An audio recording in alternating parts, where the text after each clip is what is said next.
Hello and welcome to the Student Council, an educational advice podcast made for students and by students, where everyone is qualified to talk about their own experiences. Today, I'm so excited to be joined by another friend from way back in the day. I'm talking elementary school days, Colette Semon from Belmont University. Colette, thank you so much for coming on today. Such a joy to catch up, such a joy to talk. How have you been? What have been your favorite 5 minutes of the past week? I am so happy to be here. Thank you so much for inviting me on. It's so much fun to be here.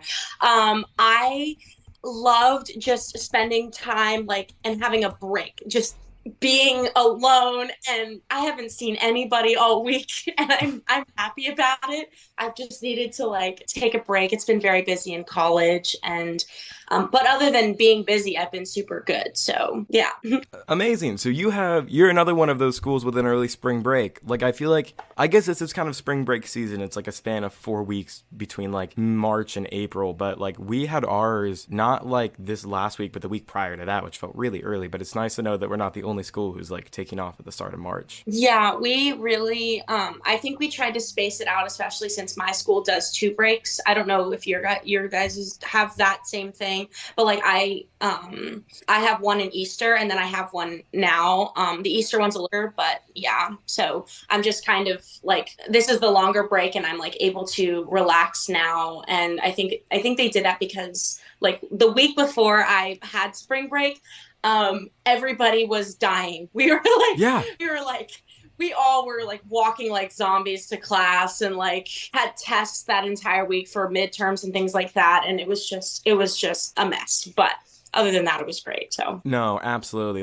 Before Christmas break, Christmas break and spring break, it's both all right, you're gonna get an absolute week of midterms, finals, midterms. It is wild how all that goes. We don't have an Easter break per se, but I do know that we end by the end of April, so we basically are done before May. So it's kind of I think we're ending so close anyways that they don't bridge it out much. So I also don't no, I don't know about you guys, but first semester was really easy and this semester is super hard.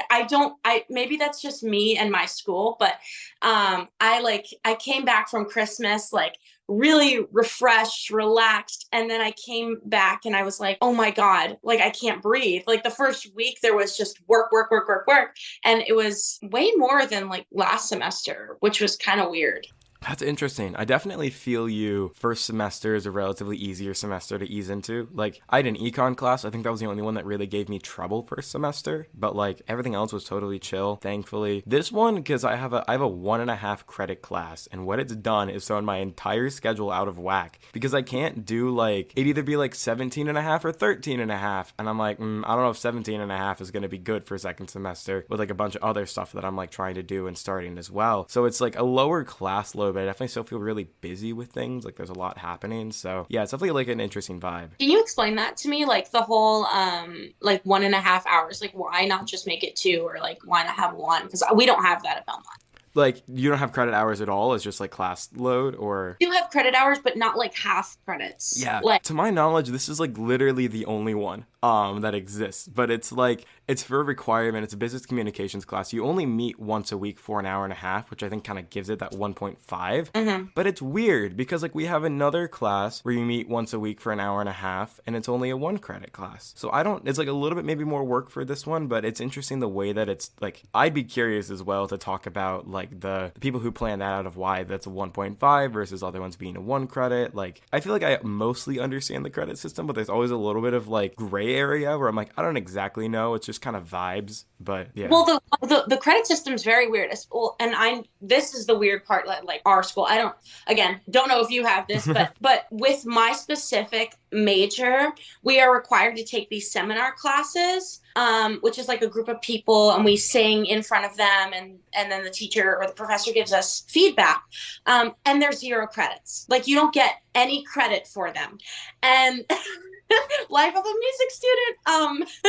But we get no credit for those classes. And then we get 1 credit hour or 2 credit hours for the lessons that we do, which is 30-minute lessons each week where we're singing. But for the actual seminar we're performing, we have to, we don't get credit for those. So I actually am taking roughly 10 to 12 classes, but I don't know, 2 or 3 of those have no credits worth of class. So it's it's just kind of frustrating, but it's okay. Yeah. Why? It I doesn't don't make know. sense. That's so weird. That's so interesting. Goodness gravy. Wow. Well, speaking of college, you kind of teased it there with the singing classes. What has your college experience been? What are you kind of studying and what are you really hoping to do kind of post graduation and things like that? Oh, wow. Okay, so I am my major is specifically a commercial voice major. So let me just break that down. So being a commercial voice major means that you are going to be singing more modern and contemporary music, whether that's jazz, R&B, pop, rock, country, all the works. And then you can also have other majors like classical voice major, which is specifically like opera and classical music. And then, it just kind of like all depends on what you specifically want. Those are the two voice majors that you can have. And then instead of a minor, you are given the opportunity to have an emphasis, which is like a mini minor. You have a little less credit that you have to take for an emphasis than you do for like a minor. So right now I'm planning on doing two emphasis, you know what I mean. I do. And and they're going to be songwriting and music business. Now that may change depending on workload because I'm like super busy right now, but and I haven't even touched my two emphases. And then I will then after college, I'm planning on getting like record company deals like in Nashville. I'm literally like a 2 to 3 minute drive from Music Row down in Nashville. So I have a bunch of connections there, or I will be getting for the next 4 years a bunch of connections. And then I'm hoping to perform on Broadway just as a start-up job. Maybe my junior and senior year, start working in there, maybe even sophomore year, depending on where I'm at. And then also my end goal is to be able to perform for a large audience, like humongous 20,000 people. I love performing, and that is why I continued with music. I mean, you remember I was constantly singing, constantly being like super loud and obnoxious in middle school, elementary school. So I just figured I'd just keep going with it because it's what I love and what I want to do for the rest of my life. So Yeah, that's so exciting. I have so many more questions to ask. I think the first one, I'm like, do you have a dream Broadway role that you really want? okay, so when I mean Broadway, let me clear that up.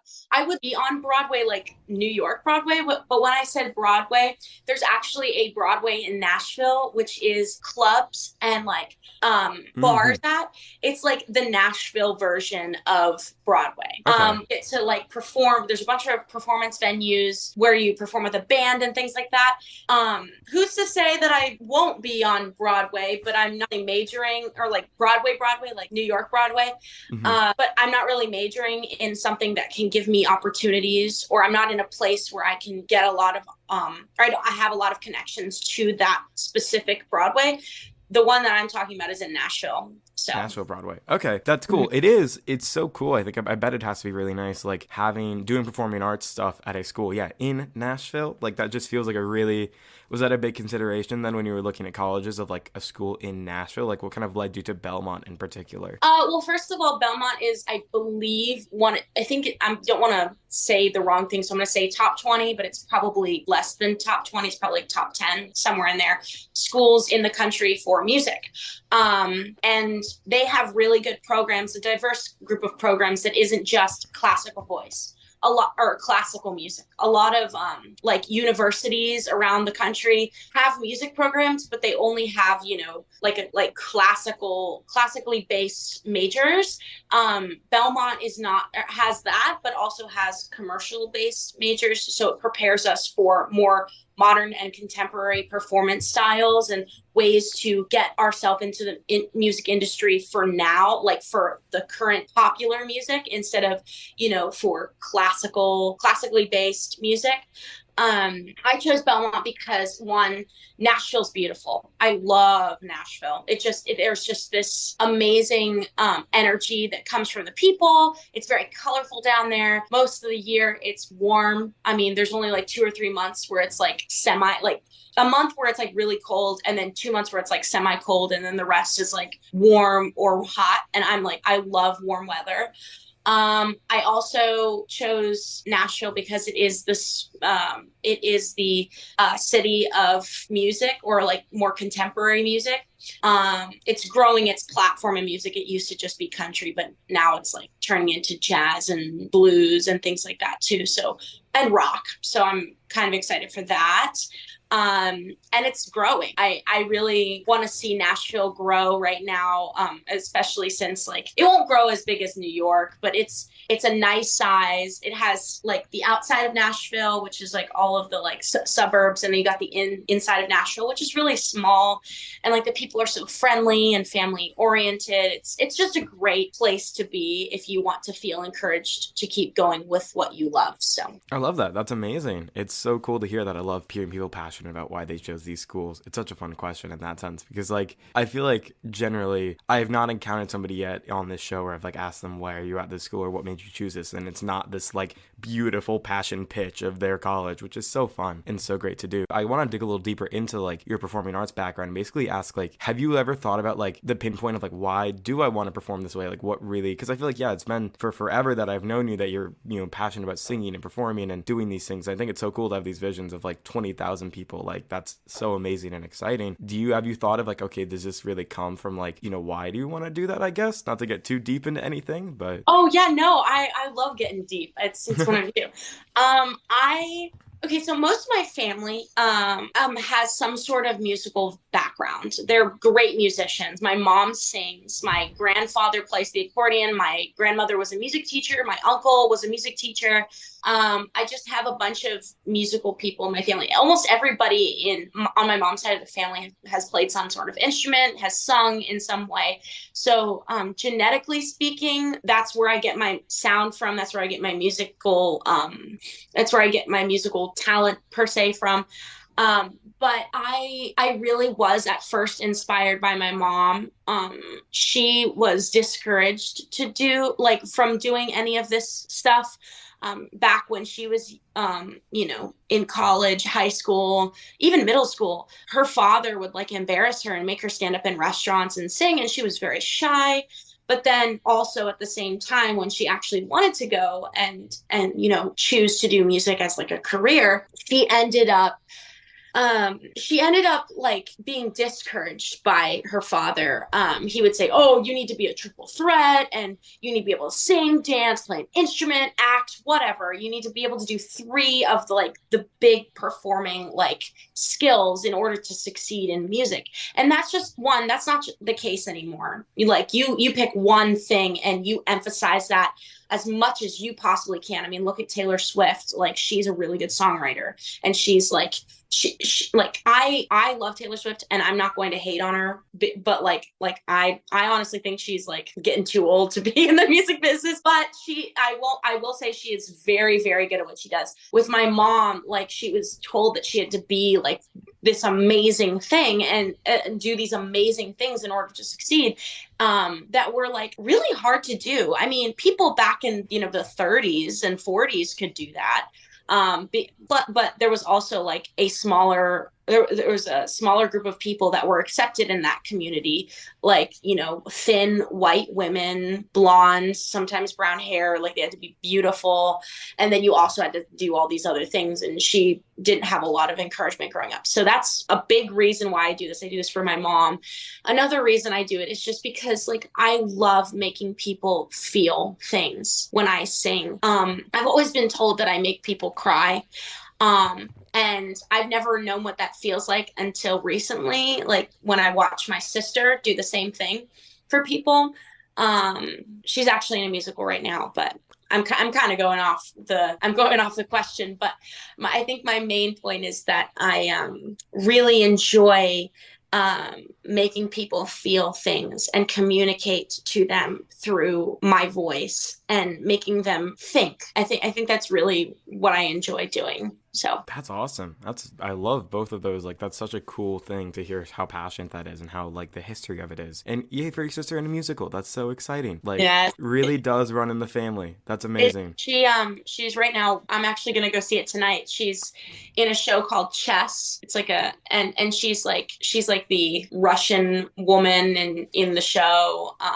And she beautiful voice. I love her so much. But That's amazing. I'm so excited. I bet she will do an absolutely wonderful job. So applause to her already. Now I have a couple of like not logistical questions, but yeah. more kind of generally collegey questions about Belmont. I'd love to talk about a little bit about housing and dining because I feel like those are all college fundamentals, for better or for worse. And so I'm super curious, like how is Belmont housing kind of been for you? Like, are you in freshman dorms right now? Do you think you'll kind of move into off-campus housing? Dining hall wise, like what's the dining situation like? Do you have a favorite bite of food either in like Nashville or on Belmont campus? Like just kind of the general rundown of those things. Okay, so living wise, I'm living in freshman dorms right now. I've Hmm. had two roommates so far, both of which have left for different reasons. So right now I'm actually living in a individual dorm, like by myself. And typically the dorm space is like you have suite mates. So you have like two rooms Hmm. and you're like suite mates, so you have like four people per bathroom, and there's like a bathroom in the center of them. Does that make any sense? It What I'm does. saying? Yes. Yeah. Yeah. Yeah. But my room is a handicapped room, so it only has one room and a bathroom, and so I love it. I love living by myself. I have no suite mates, and I have no roommates, so I have like my entire room by myself, which is very nice because I get to practice and have my own space, like individual, like safe space. But next year, I am planning on living on campus again, but I'm going to be living in an upperclassman housing. I'm going to be living in like an apartment style just so I can get the feel of what an apartment feels like. And then the year after, I'll probably start looking for housing off campus. As far as like off campus, like food, there's some really good places that I can walk to, which is really nice. Everything that I need is in within walking distance. I have a grocery store like less than a half a mile away from me. I have these like strips of it's like strip mall, I guess is the right word, where you have like food and like really cute clothing stores with less than a mile like of us. There's like two of them. One is called 12th South, and another one is called Hillsborough Village. They just have really good food over there. Nashville's really known for their chicken, hot chicken specifically. When I tell you, every time I go out, the chicken is amazing. It is so good. I've never had chicken that good, and I am very much a chicken person. Like I can't really eat like cow meat as much, or like fish is good, and I don't really like ham and things like that, but chicken is so good. I love it. And so I guess that might have been another reason why I moved to Nashville. But as far as like on campus housing, or not housing, food wise, we have like these little places on campus. Like we have Einstein Bros and like this place called the Corner Court. It's like almost like a mini gas station, and with no gas pumps. Hmm. And then we have like Chick-fil-A and this place called Burrito Bowl. It's like an off-brand version of Chipotle. Then we also have Starbucks, and so we can use these declining points on our Belmont ID card, and we have a certain amount each semester, which is part of our food plan. And then we also have like a certain amount of swipes to get into the CAF. The CAF food is very hit or miss. I feel like that's how it is like at every college. They're either really bad or really good. I would say maybe 2 times out of the 7 days that there's food, the food is like actually good. 2 days out of the 7 are like actually good food.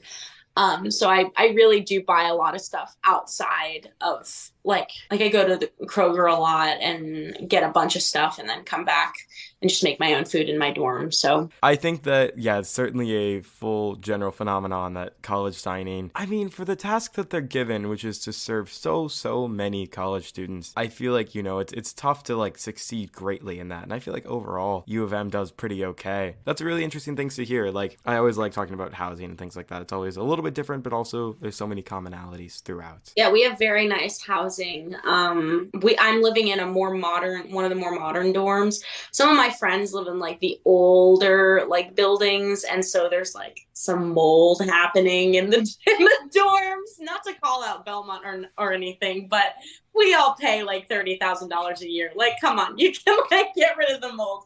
But I think other than that, like I live in a very nice dorm, like more recently built like 5 years ago.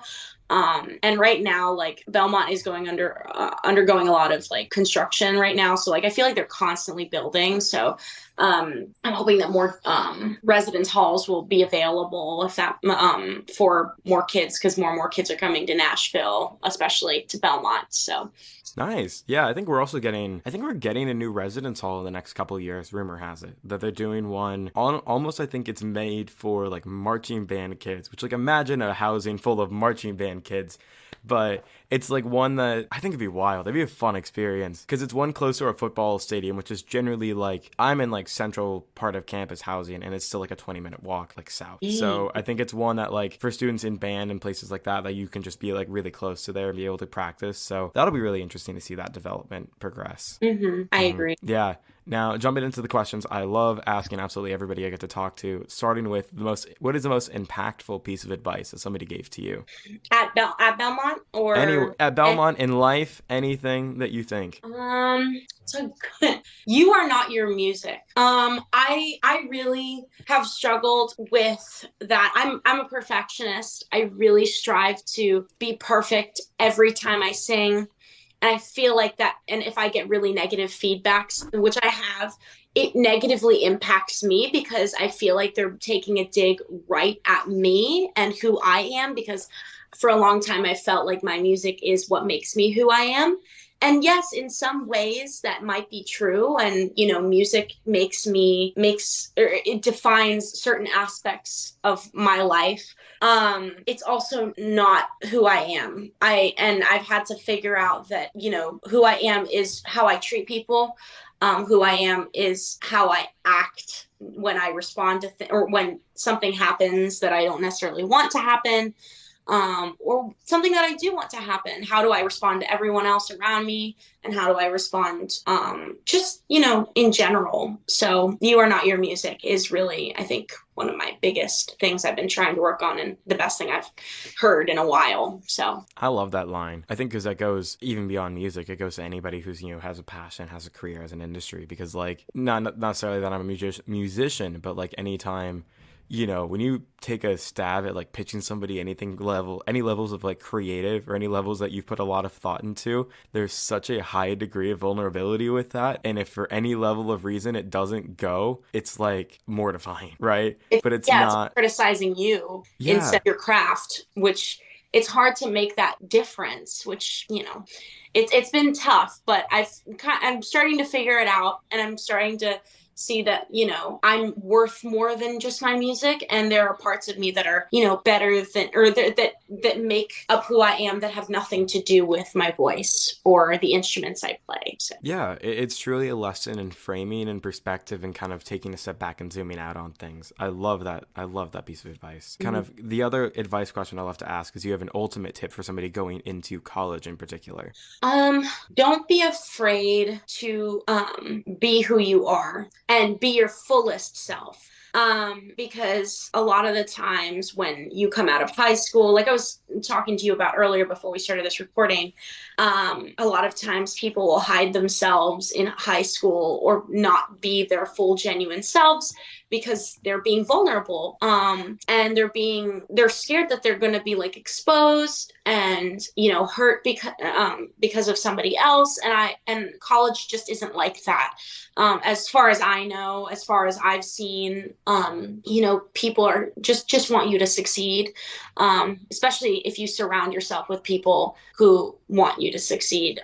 Just be who you are, and people will come to you who enjoy you and want you to do well, I guess. It's true. It is wonderful to be in groups with supportive people. Like kind of tangentially, like I'll briefly talk about like my experiences. So I'm at a business school at the University of Michigan, and it very much kind of garnered this like competitive-y reputation. And I'll say it that way. And I don't think that that's really the case. Like there's a lot of phenomenons of like students applying to similar, you know, positions or clubs or things like that. But I feel like throughout even those experiences, I've gotten to, you know, be in a housing community for business students. I've gotten to be just in so many different groups with these people. And it's generally always an air of support, which I think is really sweet and appreciative. And it's like something where I think everybody really wants each other to succeed. And like as people, you know, as I've seen like upperclassmen, as they're going off like doing internships and kind of going in those like really generally very kind of competitive and stressful spaces, just there's a lot of support there in college, which is really nice to see. That was something that I don't think gets talked about as much when it comes to this stuff in college, but I think it's important. And to add on to that, I feel like that also goes with not just like surrounding yourself with people, but also knowing your worth and not dimming your light. I like recently in college, there's so many talented people in the world, and I've not been exposed to it because, you know, there's like I've been in small private schools my entire life. I've been encouraged. I've been like told like I'm the best singer ever, you know, but the reality is there's so many people that are so talented.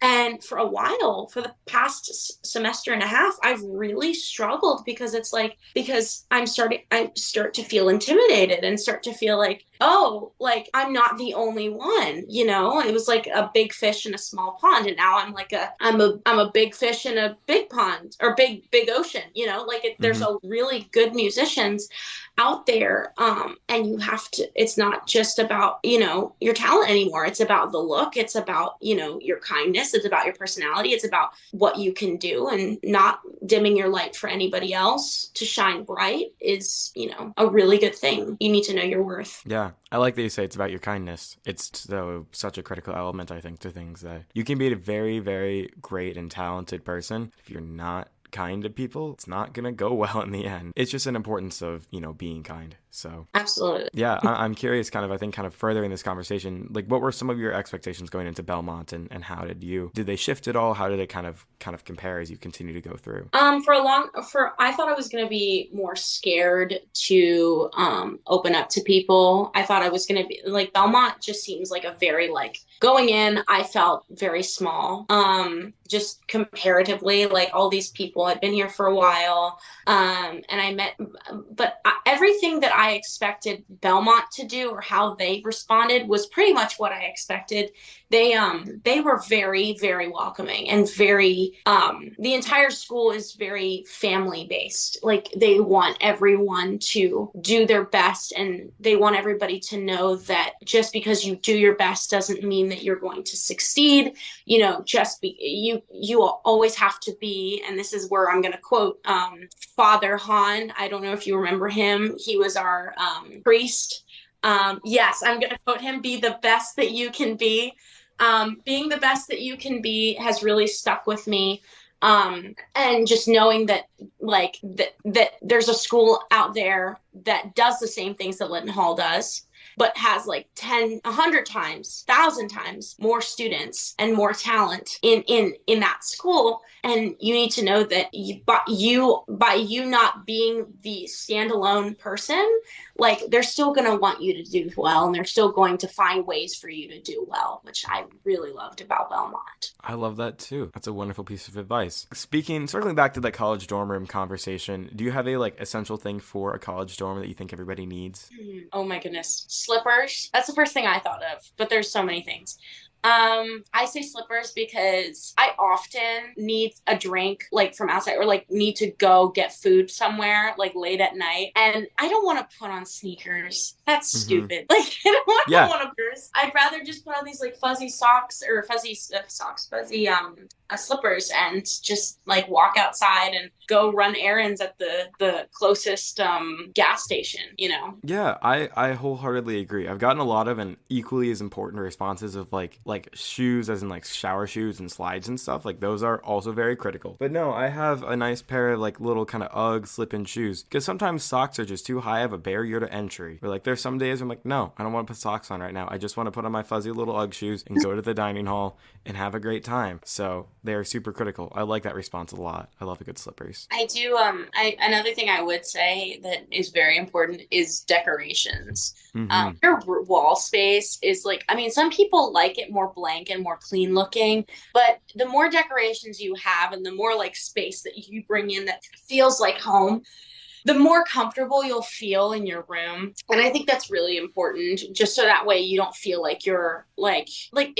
decorations really like say a lot about who you are and they like, you know, make you feel a certain way and you don't want to get like depressed and you like when you're doing work or like being overwhelmed by college. And I think just having that like thing that reminds you of home, that thing that you can look at the wall and be like, oh my gosh, like this feels nice to look at that. It just, I think it really does help. I 10,000% agree. I definitely like one of the earliest things I did was, you know, I kind of ahead of college bought a couple like kind of like like smaller size like little posters and put them up and like use the like sticky Velcro backs and like put them all on the wall. And it's nice to have them to like look around at. Any like light based decoration is fun too, like a cool lamp or like I know the very common thing that I also have is the like, you know, the strip light, like the Yeah. LED lights that go around the room. Things like that are fun. There's these like nano leaf little light up triangles that I have that are kind of cool and pretty and like they react to music. So like you can play a song and they'll kind of like light up to the beat or like kind of to the music, which is really fun. So I love a nice decoration. Yeah, I have a lot of Yeah. friends who wear lights, Hmm. or them from the ceiling, which is really fun because like it always feels like Christmas in their room,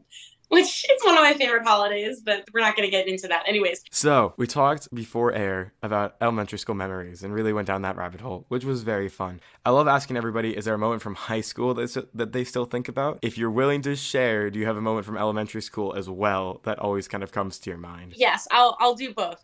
First, for high school, one moment that really like stuck with me in high school was my last show, and the last performance of that show last year. It was one of the most memorable moments for me, just because I knew I was going to be done, and so I needed to make it count. And I have a video, and they actually downloaded the video, the entire show. Whoa. And I just you could like tell I was trying to savor that moment on stage. But I remember just sitting there or like standing there in front of like a whole crowd of people and just singing the last line of my song, which is as long as Bill needs me. I was Nancy and Oliver. And I sang that and just like let everything like go, and everybody just stood up and just started cheering. And I hadn't had that for a while. Like since actually I hadn't had that. I'd had people like cheering really loud, but not my entire high school career. I had not had the entire audience just stand up and, you know, and really like give me like a really good cheer moment. So that really stood out to me. For elementary school, I'm gonna have to like go back in my brain. I don't remember if this was. I really remember. I don't know why it was an image that popped in my head. Do you remember fourth grade? We went to Jamestown, I believe. I don't. Were you there? I think you were there still. I left before third grade. Oh, you left for third grade. So it must have been yeah, Christopher, because you guys were very close. We were essentially the same. We weren't the same person. Like I don't want to say that we were the same person, but like if one of us was around, the other one was not that far. I just remember like us taking a picture with Miss Farron. That was our teacher at the time, I believe. Hmm. And we took a picture in front of the boat. Like there's a boat in Jamestown. And I just remember us all like I just remember me holding a camera because I was like videoing the whole thing, and I'm like doing like little tiny like what is it? It's kind of I want to say like what I just basically videoed the whole thing and made a movie later, and it was a lot of fun. But we just I just caught a bunch of people doing really goofy things on that camera, and I still have it. So it was really fun. But that's the one thing that I do remember. That's amazing. I'm glad I wasn't the only like elementary school person, like later elementary school person who was like just had the camera with, I guess, the intention of being like a vlogger. I don't know to what end I had that camera and recorded everything I did, but I definitely had some intention of like maybe I'll do something with this one day. But Yeah. yeah, The other thing that I do remember is kindergarten graduation. kindergarten graduation. I had a lot of fun in kindergarten. I remember us just not having the gown, just having the cap in my ear. You could see like part of my hair was out, but then the rest you could like see my ears between my hair. It was really funny. But yeah, I still have that cap somewhere. But yeah. I have no idea if I have that cap somewhere. I remember in those like parental auctions, I don't know if I like badgered my parents or not about it, or if they did it of their own accord, but like I think it was a print or a copy of, remember when we had to make all those little art drawings together and like, Yeah. and like, I think I have like a board of everybody's like drawings from like second grade somewhere. Really? I think I do. If I find it, I'm heading home this weekend. I'll find it. I can send a picture to you because I'll see if I can find it. So were you actually in third grade with it? Did you leave third grade or did you leave? I did not make it. I left after second grade. So. Okay. So you wouldn't have remembered the third grade sleepover. No, unfortunately. Yeah, I do remember that. There was just a lot of spots of like memories. That I like the first day of school, we had Nemo gummies. I just remember those. I just remember the Nemo gummies. That's it. And I remember Jessica and meeting Jessica and her dad, and my mom was sitting next to me and we were talking. Like that's one of the biggest memories I remember. I remember meeting Matthew for the first time. Oh, Matthew. I know. I haven't talked to him in a while. I have not either, but I remember that. I remember the pictures of that kindergarten graduation came up because my parents talked about like in planning from like my grad party and kind of graduation and pulling photos. There's a photo of I think me and my parents in front of the whiteboard that says like high school class of 2022, and I think they were all like, "Man, that felt like so long ago," and then it was the moment of like, and here we are. So yeah, that's it. It's a very weird moment. That's very weird. Ooh, I didn't even think about that. Like my parents never did something like that. Like when we were younger, there's like class of this, and it's just very weird to be like away from high school and like know that 2022, like 10 or like 7-8 years ago was like a long time away, and it's just very surreal. It really is. Not to go down too deep of a rabbit hole, my last question with this, do you remember and or still have a copy of the book that we made in second grade called Better Together? Yeah! Yes! Somebody does. I don't know where mine went. I've hunted for this thing for years. I've like tried to see if the Shutterfly page is still active, but like I remember that book so vividly.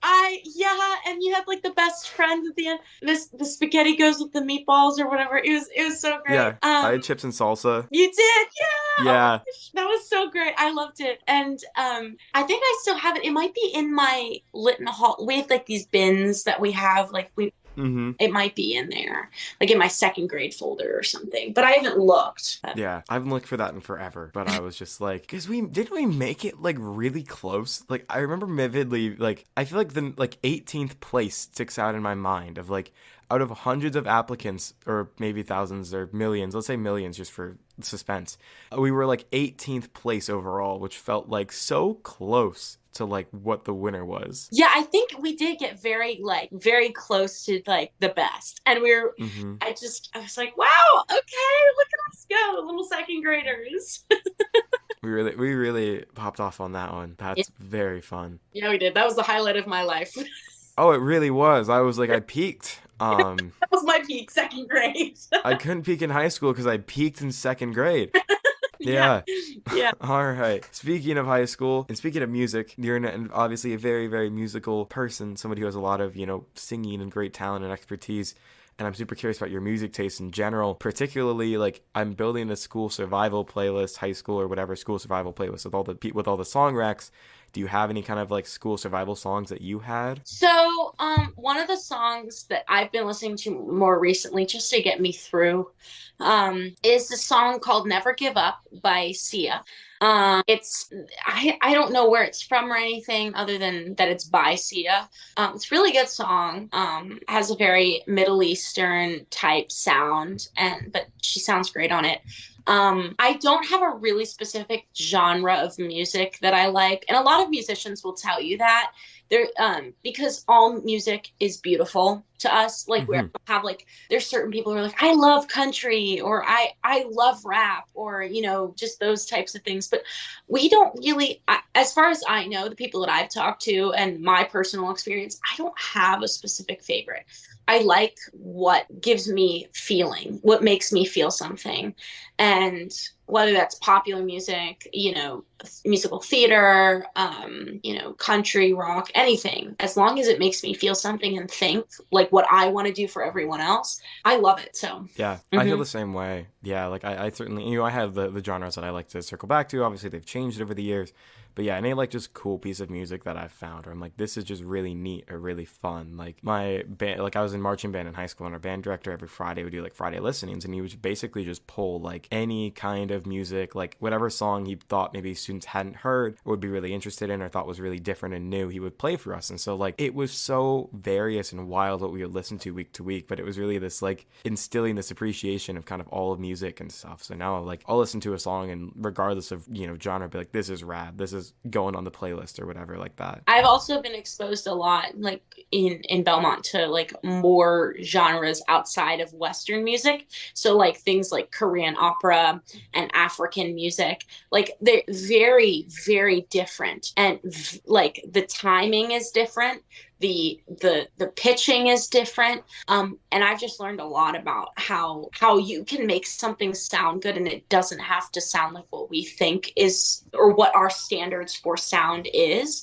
I actually wrote a paper on what music is and what it does for people, and a lot of what I talked about was how it doesn't matter what you think or like what you think about music or like whether you like a genre. All music speaks to people and it speaks differently to people, and that's why I consider it a universal language.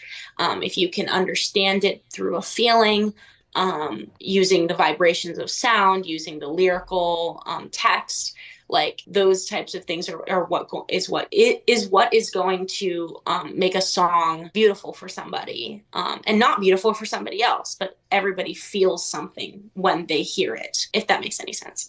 It really does. I took first semester, took a sociology of music course for just kind of for fun. And I think one of the first assignments, like one of the first or second days of class, professor's like, all right, define music. And everybody's like, don't know about that one. I think I was like, I know it when I feel it. I know it when I hear it. And I think that that's kind of, I certainly, you have a paper defining all of different things of music, but I feel like, yeah, it's so much of like, if it can kind of make you feel something, it can be music. I feel like there's no like rigid textbook definition that you can really do it without severely constraining what it could be. So Classical musicians I've been in contact with have this specific, you know, structured definition, and it's just one of those words that doesn't have a specific definition. If you try to contain it, it's not going to go very well for anybody. It's the same thing with like love. You can't Love is one of those words that you don't have a full definition for.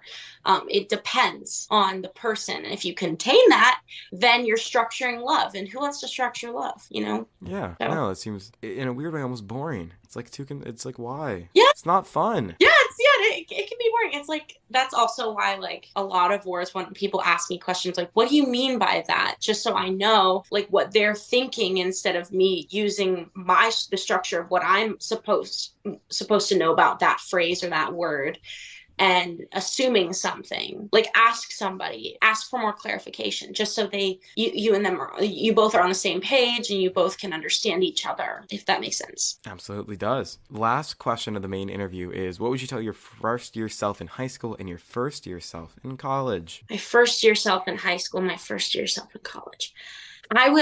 First year self in high school, things are going to be really tough. You need for you at home, at school. And at the end of the day, you're going to be okay. Like you're going to find a place where you belong. Just wait it out. And you'll find people who make you feel like you belong too. Just be yourself. Cause I really wasn't in high school. I was so afraid.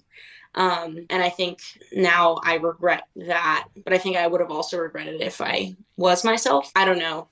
There was a very structured mindset at Highland, and I don't know. I would have probably said just be yourself, because no matter what, you are going to be with you for the rest of your life.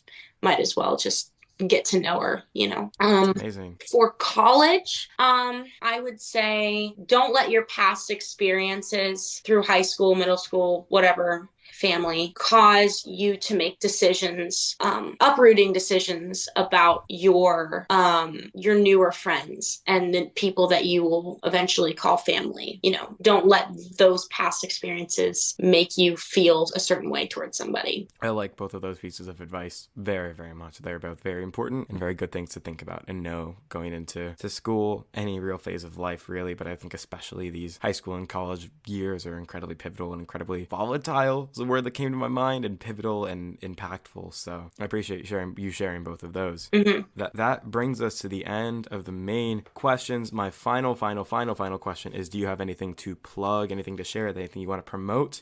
Show your socials, anything like that? Definitely go follow my main account. I don't post any like music. I'll share that with you in a moment. I don't really post a lot of music on there right now, but once I like feel more comfortable with posting about my singing, it will start to get there. But right now it's just like definitely go follow my social. It's CGS Lou, like LOU _33. I think that's it. And I will be in the next couple years be putting stuff on Spotify and Apple Music, but right now I don't really have anything else. So, yay! Yeah, it's so exciting. That's gonna be so much fun. I cannot wait to see all that stuff on Spotify. I know that's not. I feel like Spotify is significantly easier to work with through podcasting for whatever reason than like music. I feel like music you have a lot more like complicated hurdles to get on the platform. So it's exciting. Congrats. Thank you. Appreciate it. Yeah, thank you. Thank you, listeners, for listening to another episode of the Student Council. I have been Carter Dvorak. That over there has been Colette. Colette, do you have any other final words before we head out of here? Thanks for listening. I appreciate it. And thanks, Carter, for having me on. Yay, thank you. Go follow all of Colette's socials. They're all going to be linked in the description, so you can just click on those and find them right there. After you do that, if you're so inclined, you can follow us at StucoPod or email us at stucopod@gmail.com. Wishing you the best of luck and the best of times in all of your educational endeavors. The Student Council is adjourned.